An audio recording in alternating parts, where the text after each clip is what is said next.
Oh, well, hi, and welcome back to my channel. By the way, first things first, what do we think of my makeup? I just had a test done. This is my bridal makeup test. Do we have any notes? I'm not sure about the sparkly eyeshadow, that's my hang up, but other than that, I feel like it looks really nice. I didn't want it to be like too heavy, and I think she nailed it. I also love the way that she's done the blush and the contour.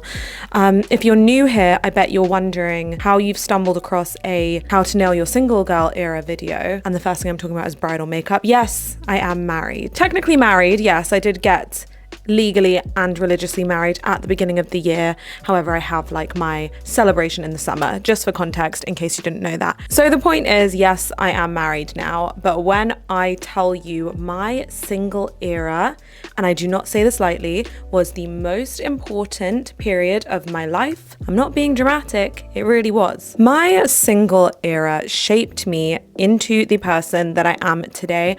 I really genuinely took that time to do so much growth and work on myself, and also just to have fun, because that is what your single era is about. For a little bit of context, I got out of a long relationship, which I was in for like the first half and a bit of my 20s. So when I got out of that relationship, there was a lot of growing I had to do, because I essentially didn't know how to stand on my own 2 feet. I was not an adult without another person to lean on. And then when I got to that point where I'm like, okay, I'm alone now, I really had to look in the mirror and think like, who am I without the influence of another person? I think especially when you're in a relationship, when you're very young, it influences you so much, and it really can shape your views and your mannerisms and so many things about you, that when those training wheels get taken away, you really do sit back and ponder like, do I even like what I've said I liked for years? Do I even believe what I said I believed for years? Like, who am I inside, deep inside, without trying to please another person? And that's basically the journey that I went on in my single era. It was the most fun period. Like, honestly, I look back on that time with such joy. One, it was so much fun. I completely discovered myself again. I lived on my own. I made the best memories with my friends. I honestly had a great time. But at the same time, it was the hardest period of my life. I'm someone who doesn't like being alone. So being forced to be alone was a very challenging thing for me. And I did a lot of growth. I did a lot of work. I answered all the hard questions I needed to answer. I'm waffling so much. The point is, I wanted to make a video on my experience in my single era and how I feel like I've really maximized that time to make the most out of it and grow into a person that I'm actually really proud of. So grab a cup of tea, grab a matcha, grab a coffee, grab whatever you fancy, sit down and let's have a little chat, me and you, whether you are recently in your single era, you're not a relationship girl and you just want to vibe on your own for a bit. These are some of my tips to really maximize that time and become the best version of yourself for yourself. Number one, if you are someone who is looking to like get married, settle down, start a family, eventually somewhere down the line, you need to understand that this is the only period in your life where you are going to get to be completely selfish. After this, you're gonna find someone, you're gonna have to tend to their needs, of course, you're gonna have to work around them, you're gonna have to grow around that person, and then if you want kids, you don't have time for yourself anymore. This is the only time that you really have to prioritize yourself. Like I just said in the introduction, you need to figure out what you really like. As I said, I came out of a very long-term relationship. I didn't know who I was. I didn't know what I liked. I didn't know what my opinions were. And finding out all of that stuff for myself gave me so much confidence, because I then feel very secure in who I am as a person without anybody else's influence. Of course, it goes without saying, you should always prioritize your family and your best friends and all of your loved ones and the people that are very close to you. And I don't mean like throw everyone else in the bin and just be completely selfish during this time. What I mean is, this is the only time in your life you will really get to pour into yourself. This is the only time you'll get to really be selfish. So appreciate that time. Remind yourself that it's not coming back, and take the time to make friends with yourself. I know, that sounds really lame, but I am so dead serious. I was so scared to chill alone before I lived alone. I was basically forced into living alone because I lived with people in London. I had a bad experience, basically. I needed to like get out of that situation because I was really unhappy there. So I was like so unhappy in this shared living space. I was like, okay, I'm just gonna live alone. Like anything is better than this. I'm gonna live alone, even though I was like terrified to do that. But it forced me to spend time with myself, and I'd never done that before. I'd never just like chill on my own on a weeknight. Like I'm also very close to my family, I'm very close to my friends, so I always love to have people around. But spending that time by myself, I really made friends with myself, and I'm no longer scared to spend time alone. You really need to like romanticize that time. I know it sounds so delulu, but I literally used to think about it like I'm in a rom-com, and this is that part in the movie where I do all of like the growing and learning, and this is all preparing me for the amazing things that are to come. And that sounds so delulu, but I low-key feel like I did manifest that for myself. Like even if I was just going on the tube on my own, I would romanticize it. Like I'd put in my headphones, I'd play my music, and I'd be like, yeah, I'm like in my 20s living in London on my own. I'm going to meet my friends for dinner. Like this is part of my movie.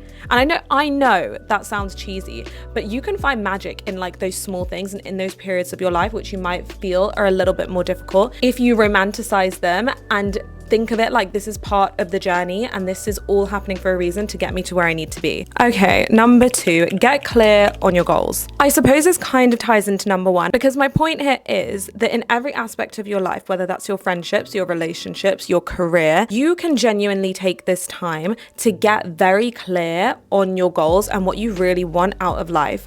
So for example, as we're talking about relationships here, think about the kind of person that you actually want to be with. Think about your past relationships and what you really enjoyed about those relationships and also what you really didn't like about those relationships. Analyze the things that you genuinely want out of a partner so that when you get to dating, it becomes a lot easier to be like, okay, yeah, that's what I want. No, I've seen this before and this doesn't make me happy. It becomes a lot easier to kind of filter through the bullshit and find what you want. And the same thing goes for your career.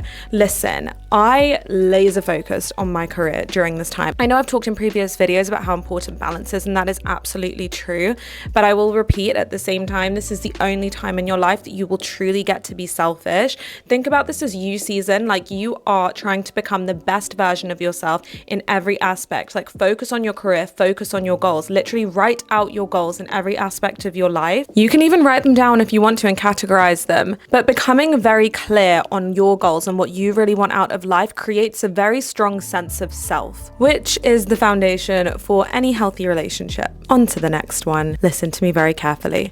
If you don't set your boundaries at the beginning, when you are dating, you are setting yourself up for a big old mess in the end. I'm gonna be honest here. I think that the inability to set boundaries comes from a lack of confidence and self-belief. Because here's the thing, once you've worked on your self-confidence and self-belief and you genuinely believe that you deserve more, it is so easy to say no to anything less than what you think you deserve. Replay that if you need to, like really sit with it. Your confidence is going to dictate the trajectory of your life, and more specifically how you get treated within relationships, because if you have a low self-worth, you're going to accept less from someone because you don't truly believe that you deserve more. Setting your standards and boundaries starts with building your confidence, and building your confidence comes from having a strong sense of self. I hope you see what's happening here. All of these aspects tie into each other. You need to learn about yourself, understand yourself, get comfortable spending time alone to really build that confidence and like, actually, I'm a great person and I deserve the best. So that when someone comes along and they're not treating you how you deserve to be treated, it's so easy for you to be like, oh no, that's not making me want to run towards you. That's making me want to completely back off because you're not what I truly deserve. The point here is, do not be afraid to set your standards and boundaries, because all they're gonna do is filter out the crap, and then the people who want to change their behaviors and adjust accordingly deserve to be there, and the ones who don't, they are showing themselves out, and it's not a loss to you anyway. Going a little bit more into that, doing the inner work during this time is going to set the tone for your relationships going forward. I have a very good book recommendation which I'm going to put here. It's called Attached, and it basically breaks down all of the attachment styles and why they act the way they act. This book is one of the most important books that I ever read. What it basically does is breaks down all the attachment styles, and then you can recognize which one you are in those attachment styles. And the way that that helps helps you to reason with yourself when you feel yourself spiraling in bad habits is genuinely insane. Like, self-awareness is the first step to growth. The more self-aware you are, the healthier your relationships are going to be. And I don't just mean a romantic relationship. I mean your relationships with your family, your relationship with your friends. You become so much better at communicating once you're able to really understand yourself, catch yourself when you feel that you're triggered, and actually have constructive conversations. Next up, and I've definitely said this before, stop trying so hard to find the right person and instead focus on trying to be the right person. Honestly, looking for the right person is pretty much like trying to find a needle in a haystack. You're going to go crazy if you are in this constant state of chasing, like, I need to find that person. I don't want to be alone. I don't want to be single. I promise you that state of wanting and chasing what you actually want is just going to keep running further away from you. Your mantra during this time needs to be, I do not chase, I attract. You are not someone who goes out chasing after what they want. I want you to be the person who really focuses on themselves, and whatever comes and flows to you naturally as a byproduct of that is what's truly meant for you. Focusing on yourself and doing all of that inner work that we have just talked about above is literally all you need to do. You don't need to be manic dating trying to find the right person. I promise you they are just going to come to you once you focus on yourself and becoming that best version of yourself. And I'm not saying don't date, don't do anything, only focus on yourself, like stay at home. I'm not saying that at all. Like, go on dates, date the wrong people, go out on nights out with your friends, like do all of that stuff. Just make sure that the focus is on you creating memories and having a fun time rather than like trying to find someone. Instead of manic dating trying to find that perfect person for you, just focus on being the person that your dream person deserves. Remember that like attracts like, and you need to be on that level. You need to be vibrating on that level in order to attract it. And I promise you, once you shift that focus inward, it's so much easier to attract what you genuinely deserve and want, because you're no longer in that chasing energy. And lastly, and most importantly, enjoy your freedom. Travel as much as you can. Spend so much time with your girlfriends.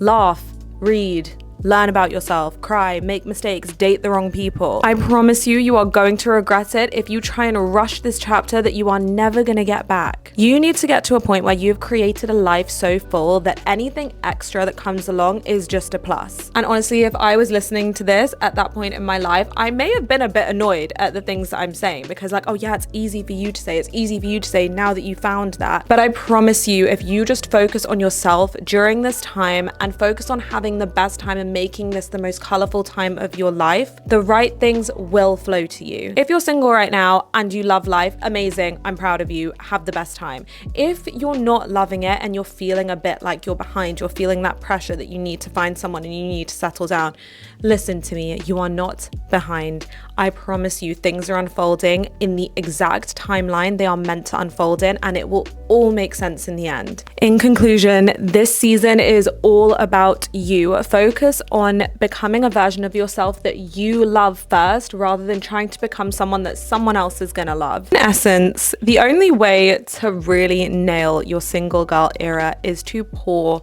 all of that love into yourself. Focus on becoming someone that you truly love. Build up your self-confidence, learn about yourself, heal from your traumas, and I promise you, everything that is meant to flow to you will start flowing to you effortlessly if you do that. I hope you enjoyed this video, and if you have any tips that you would love to add in the comments, please do so. I'd love for us to discuss everything down there. Don't forget to subscribe and like this video, and I will see you next time. Okay, love you, bye.